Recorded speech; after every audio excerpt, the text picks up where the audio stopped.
Hey, my beautiful people. Welcome to another episode of Be Original, WBDY's new show focused on local Binghamton musicians, bands, producers, and artists that create their own music or originals.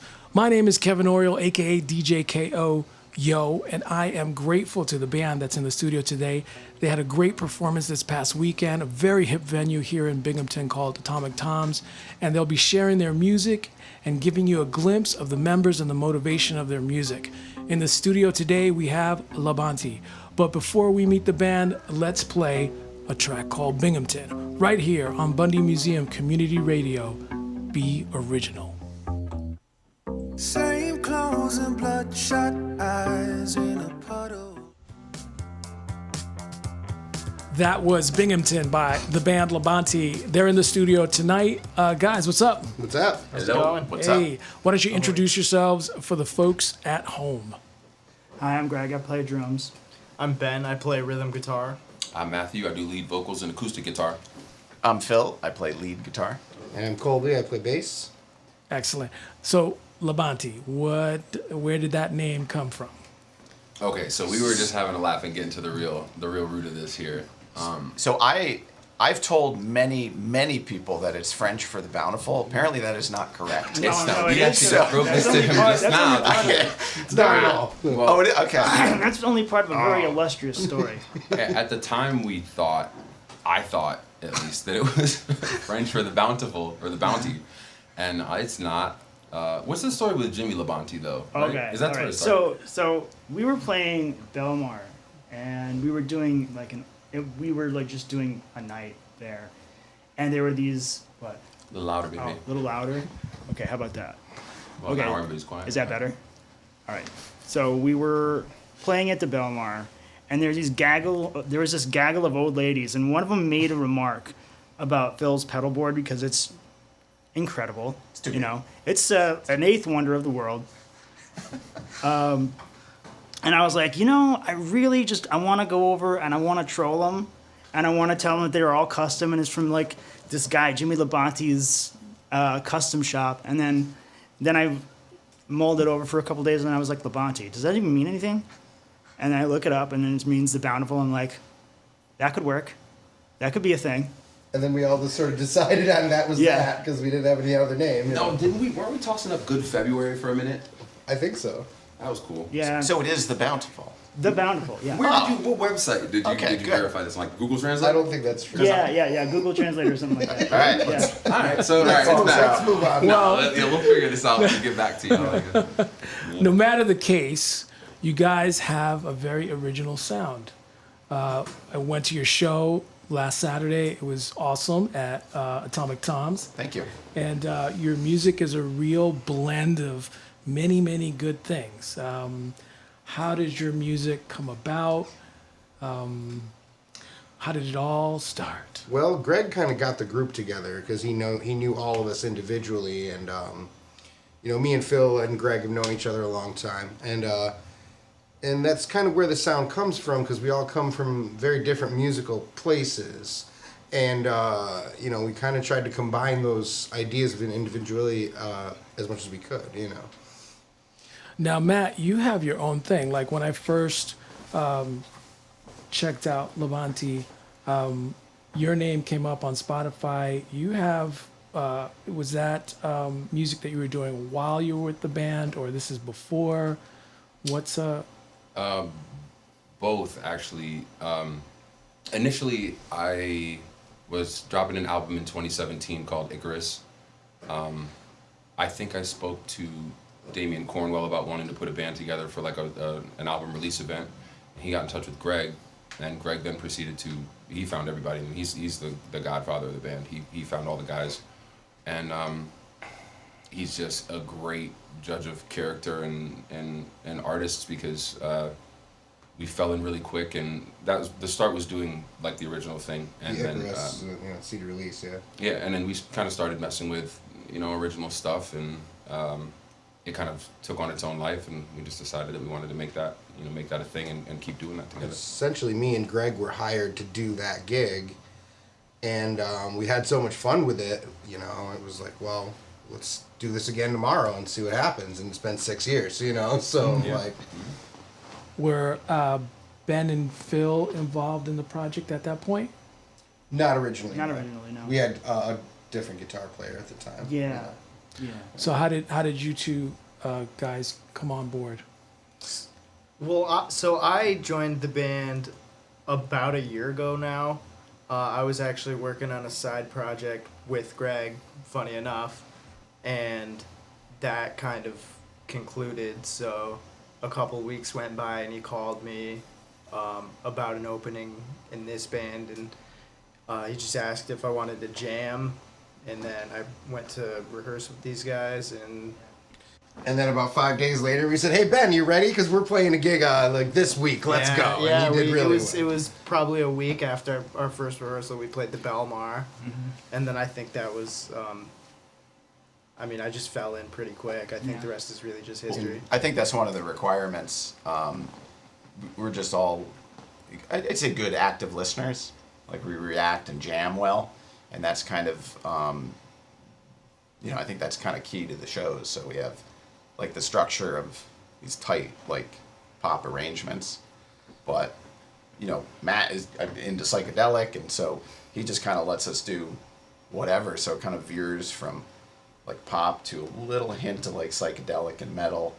It's a, like, a nice singer-songwriter acoustic that then kind of morphs into, like, some atmospheric, like, Cure stuff, mostly due to me. Just too many delays going, and, like, it's just, but but that's, Matt's a great leader. He kind of corrals us when need be, but for the most part, the show's definitely, like, the best ones ebb and flow, and we're all, like, really actively listening. And Greg now with in-ear monitors, it's like you hear him reacting to just little flourishes, and it's pretty Now, awesome. were you two guys should guitar test that. players? Was that your style? Like that very atmospheric, heavy effects? Were you playing like that beforehand? I think for me, at least, I have a big background in punk, so a lot of it was just distorted, like, palm muting kind of stuff. I was honestly really nervous at first because I've seen these guys play, like, plenty of times, and I thought, like, oh, like, I don't know if I can, like, do all these jazz chords or whatever. But I mean, working with them and kind of, like, figuring out new stuff, I got to, like, blend in what I already knew and kind of make it even more than what it was.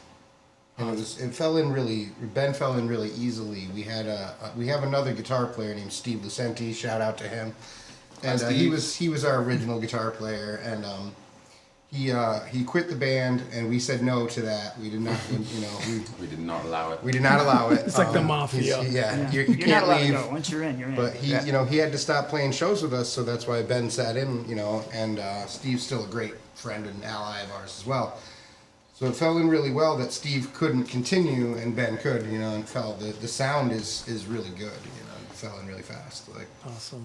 Well, I love how quickly the dynamic between Ben and I, it just seemed to click.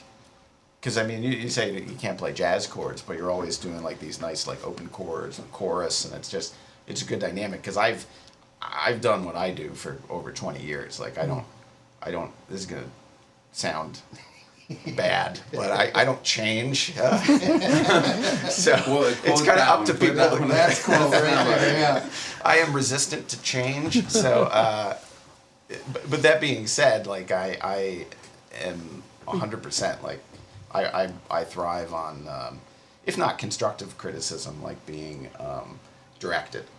Like, more of this, less of that, none of that. Whatever. And there are certain things that are, like, set in stone. But for the most part, like, I came on board just for atmosphere. Like, when we first started, I had a little Korg Micro X, and I was almost exclusively doing like pads, like synth pads, and Nice, just yeah. like, and there was another guitarist who I thought was going to be doing lead, but then kind of occurred where The then lineup. suddenly I'm doing like the Yeah, pads and the the lineup atmosphere changed. and the lead guitar and stuff. There So were a few lineup changes. we that realized we happened needed quickly in the another beginning. guitarist at that point. Now, Matt, so. with they interpreting the songs that you had already written, like how much influence did you have on the overall atmospheric sound? Absolutely none. That's and that's something that I wanted to tack on to the end of what Phil was saying. The coolest thing about this group of guys and playing with this group of guys is this band is a true testament to what collaboration, real collaboration, creatively can yield. Every person in this band is from a different background. I mean, these guys are prog, R&B, punk, jazz, whatever Phil does, and there's never been a clash because it's always just been inviting and trusting with each other, no matter who is playing. And it's like sometimes, actually most of the time, if it's one of the songs that I've made or produced, I leave it to those guys, and sometimes I won't even be in the room. Like, I don't even want to be in the room because they'll come up with very different creative versions and ways to play it live, and it just makes it so exciting. I never really thought about it until playing with these guys, how you could listen to something on an album and go to a live show and they funk it out a completely different way. And now you have two experiences with this song, this material, and I think that's really special. But that's, gotta say, that's my favorite thing about this band, is that it's just everybody just comes in and just kind of feels it out, and we make our own version of that, of any cover or original that we do. Awesome. Yeah, it's cool. Well, let's get to a song. We've got Stay next. What is that song about? Any inspiration where that's coming from? Stay is about hanging out with a girl in an apartment for a week during COVID, and a corruption of that in my mind to the girl turning into like a monster in the middle of it, I guess. It's kind of like a Stranger Things kind of vibe. All right. This is Stay right here on WBDY, the BONTI. Standing in the kitchen, yeah. That was Stay by LaBonti right here on WBDY, Be Original. So your show was very, very cool. It was the first time that I had seen you guys. And what you were talking about, your different influences, was really apparent at the show. Like sometimes I felt like I was listening to Pink Floyd. Other times I was listening to Sade. Shout out, dude. I love Sade, man. That's such a high compliment. Yeah, man. really. That's huge. And then other times, like grooving on the bass, the low end, Colby holding it down, wanted to get up and dance. So talk about your influences, talk about how you work together, talk about how you switch it up in the show. Well, if you ask my opinion, I like shows that have a lot of different, sounds dynamically, and, as a band, we try to write every song a little differently, like do a different formula and everything. And, some rock, some quiet stuff, some slow, some fast, and, I think that we all do that pretty well. Well, I think the slow stuff too, like the power ballads. If I almost hesitate to will. call them that, but If you will. they, they take confidence. Yeah. And that obviously starts with Matt as the front man, but it's easy to go up and play loud and grab someone's fast, attention, yeah. or play a riff in 3/4 and have like a cool groove going. But when you can, like, just kind of hold on an atmospheric kind of, not like a slow dirge, but like, yeah. like I said, like a power ballad, Slow, yeah. and captivate people. I think, I think that's one of the things that we do well. That's why 100%, like some of the songs that Matt just plays on acoustic during at shows add to the dynamics of the show. Mm-hmm. But some of them, like Sunshine, is just one of my favorites to play, and it's almost a country ballad, but it's just very pretty. Yeah. And you know, I do think that takes a lot of And a lot of confidence. that song really showcases Matt, and like we are just background on that, you know. Like, and then you bounce from that into like some reggae and like almost like a hardcore Or the heavier, riff. And, yeah, I don't know. It's I really appreciate the dynamics, and so that's where my background is, because I grew up listening to The Cure and U2, but then I got into Jeff Beck, and I'm an Enya fan, and like super into ambient music, and so I'm constantly being pulled. You know, it's like I wish I could play like Jeff Beck, and I definitely try sometimes, but like I'm happy to just do, you know, like the chill Tangerine Dream kind of ambient arpeggiated stuff. There's as much definitely a as psychedelic, element to your music, which is totally different from anything else around here. Thanks. Yeah. It's, Yeah. Now, when you're putting the set together, Matt, I saw you at the show. You turn around and you were talking to Greg. Are you changing up the songs? Or like the communication? Yes. What's going on? that depends. What's going on stage? Man, That's a loaded question. it really is. So Remember, I said we're There's active a lot listeners. of mating You know, eyes. like- We do that. you do a lot of picking up the eyes. Yeah. I mean, I love that because like you let like you kind of approach the mic and then you kind of walk away and the band is just kind of jamming on and It's what's happening? We're just kind of finding it in a moment. I guess like again, a testament to what I just think there's such a purity in really collaborating and being creative with people without like any ego and just like letting whatever happens. Because that's kind of been a point of, I guess, conversation for the band is not over structuring things. We leave a lot of space to let things happen. So we're deciding when we want to break into this next section, or we're deciding, that we want to play Purple Rain for the first time and we've never done it. And everybody, that was. And it's not 17 minutes long, we swear. Yeah. But yeah, I mean, it's like just kind of doing it on the spot. To some degree on the spot. Like we learn, we rehearse the songs, we write the songs together, but then we just kind of, let it happen. And we make sure like whatever serves the song best, not individually like what I want out of the song, but what serves the song the best. Is it less this or more of that? To that point, though, I would say I think that we all do to some degree think of what we want to do, but it also happens to serve the song. It happens to be in the best interest of the song most of the time. I think that I don't want to say we're lucky in that way, but that's how we work. Mm-hmm. What are you going through? I'm going to put you on the spot, Matt. What are you going through up on stage when you're in the song, when you're in the moment, when you're on with the band? What's happening? I'm trying to balance like entertaining the crowd with like turning and like working with the guys or conducting or whatever the case may be at the time. I guess that's something I struggle with a little bit. Is like I want to be. There's a band in town called Reckless Marcy. The previous frontman, Sonny Weeks. I've always been inspired by his. He's a great entertainer. Great energy. Yeah, I mean phenomenal, and I've always wanted to kind of be that and do that, and I don't know if that's maybe. I've had some moments, but like I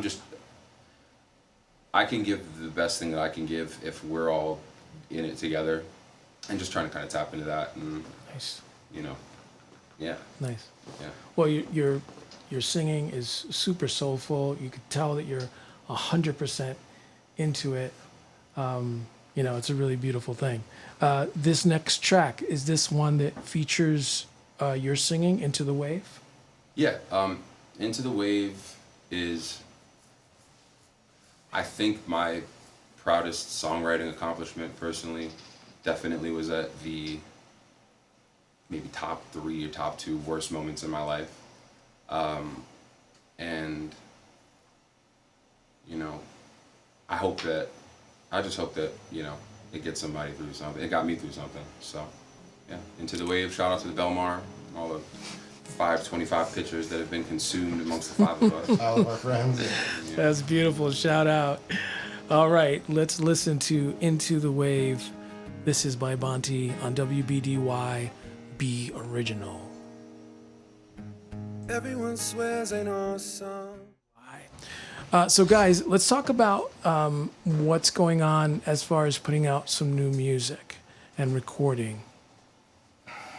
Yeah, we are in the process of setting up a recording space and trying to capture pretty much everything we've ever written is what I would go for. And How many songs do you have in your catalog? Like, are you planning to put out an EP, an album? we have several. I mean, we have about 20 originals as a band, plus a lot of Matt songs. As far as what we would plan to release, I don't. You're not there yet. I mean, I would assume it'd be an LP. You know, Yeah. like with all the material that we have and the new stuff that we're writing. You know, I would say LP for the first one. Okay. Yeah, we're kind of rounding the corner on songwriting. We've been just kind of fostering that, and I think we have we're all happy with the body of work we have up until this point to kind of try to put it on wax, probably over the next couple months here. Are you like in gig mode right now? Always. No, I mean like that's kind of we're at that pivot right now. Like winter's here, you know, and we have a good break where we don't have anything really going on. So Right. we've, like I said, we kind of decided it's time to take these songs in and create an original product. How has the shows been for you, and what rooms have you really enjoyed playing?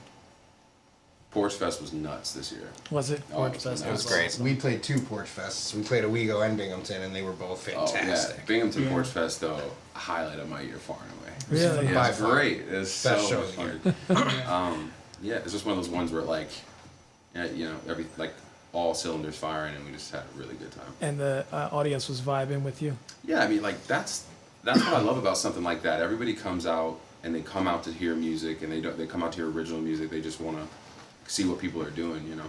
We don't always have that luxury in bars and casinos and stuff people want. We also had friends show up and play and sit in with us at the Binghamton Porch Fest.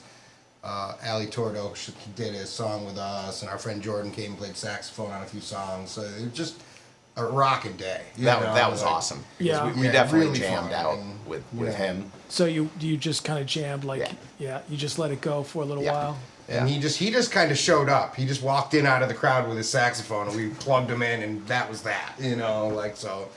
Yeah. He's kind of like magical that way. But so that it was a good day, man. I mean, we played a lot of places in Binghamton. Ithaca, you know, like the range and upstairs. Those They're rain shows, awesome. the rain shows were great. Yeah, They were the really range is a great. lot of fun. Yeah. Why were they crazy? People, there are a lot of people, man. Yeah, You know, well, like- okay, real story. The first time we played the range, the gig got booked. We got there, and I want to say the sound guy couldn't make it, and they run like a 32 channel like digital board. So the sound guy couldn't make it. They had like a leak in the ceiling or something in the middle of the room from their air conditioning unit, and there was some issue with the lights, so they had to leave the house lights on the whole time. So like we walk in and this is all going on, and this is like, to me, this is one of my favorite venues in Ithaca. I was really excited to play it, and everything that could go wrong did go wrong. Plus, it was raining inside. yeah. So Raining outside and inside. so we figured the sound out, and I also didn't tell the guys we didn't have any guarantee for that show. It was just going to be whatever the door was. So I was like, I don't know what's And it wasn't promoted either, right? at all. No. Yeah. So I didn't know what was going to happen. And 30 minutes in, we had to take a walk around the corner, get a bottle of tequila to kind of ease Like, up. things were not going well. Yeah. To deaden the pain. But I mean, man, like that. By the end of the night, it was almost at capacity. Just 1 second later, hundreds of wedding people parties showed just up. Yeah, like it was like cycles. 300 some odd people. ended up Nobody showing cared up. about the water in the ceiling. It just No. it just went off, you know. And Yeah, I mean, like had a it great was- time. It was crazy. And then the second one, I definitely took off my shirt and sang Purple Rain in the middle of the crowd. I cannot watch those videos. I can't remember. Somebody sent me a clip of it again. It's the cringiest thing I've ever seen. I personally like to laugh at them a lot. It's pretty good. no. You were in the moment, man. Search for that Nah, content, it really see if was. it's out Like, there, you the know. vibe was there in the moment, but when I watched the playback, man, never again. Everybody had a lot of fun though. It was good. Yeah, no, it was great. It was great. Yeah, my pedal board was malfunctioning too. I remember that the second range show, and so I was just basically like dry Shredmaster distortion the whole time. Oh, wow. And I had a broken leg. Oh, you did. Oh, that's right. Colby was You had a sitting. broken leg. Was the first one or the second one? Oh, man. That was the second one. Yeah. I sat on the stool the whole show with broken No, leg. that You are a really- trooper, my man.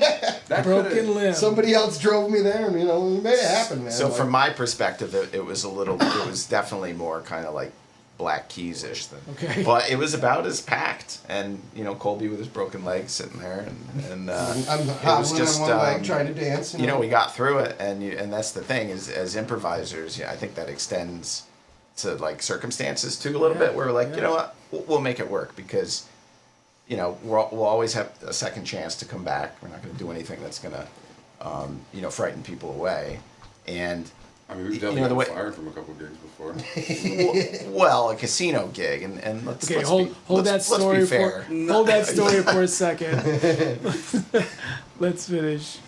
But yeah. Anyway, we just kind of try to make the best of a Yeah, because situation. you're improvising, so you're kind of flexible into Yeah, you know what and happens. you know if you have a bad show in Binghamton or you have a bad show in Ithaca, it's not like you're having you know a bad show on the at the Late Show with Seth Meyers or something. You know, it's not like you're always going to have that chance to kind of reintroduce yourself to people if you do have a bad show, or at least that's the way I try to look at it, so you don't like take anything too seriously. Right. But I mean, improvisation. I mean, half the time it might go well, half the time it might not. You don't know. You want to set the stage to where at least you have something to fall back on. But you know, it's really exciting when you know you're feeding off each other, and then you're getting some vibes from the crowd, and it becomes like you know this symbiotic kind of thing going on, and that's why people love jam band music. Yeah. You know, like you may not know concretely what you're listening to is improvised, but I think But you enjoy the sound of it. you yeah. get a sense Yeah. if that makes sense. Sure. You know, you can kind of. Greg, when you're behind the kit, I mean, I'm sure you have like the tempos nailed down, but are you also improvising back there? Do you play from night to night? Do you play things a little bit differently? Oh, I play it differently every night. Yeah. I like to listen to everybody and just fall in where it needs to be, you know, where it needs to be covered. So the next track that we have is Pretty Little Darling. Can you tell us about what that song might be about? I have no idea. I really don't. Was it a vibe thing? I one take this song, and I laid some harmonies down afterwards. I was just letting whatever I was saying be said. I still have no idea what it's about. Do you play it live? Yeah. Yes. Yeah. We And do. when you play it live, how do you approach it? I don't know. These guys got this really cool. I don't even know what I was. It's similar to the recorded version. We just added an extra part. You know, Okay. like we added a little bit, like a little heavier part to it. And But, Jordan, the saxophonist who plays This one with us at features Porch Jordan. Fest. Jordan so, is playing yeah. on this. Yeah. If he happens to magically show up to our shows with a saxophone, he can do this one all day. You know, He's so like Ron Burgundy in the. he is Ron Burgundy. Pulls the saxophone out of his pulls the sleeve. saxophone out of his I'm sleeve. not prepared at all. Not prepared at all. Shout out to Jordan. Yeah. John. So this is Pretty Little Darling by Lamonti right here on WBDY 99.5 FM. Be original.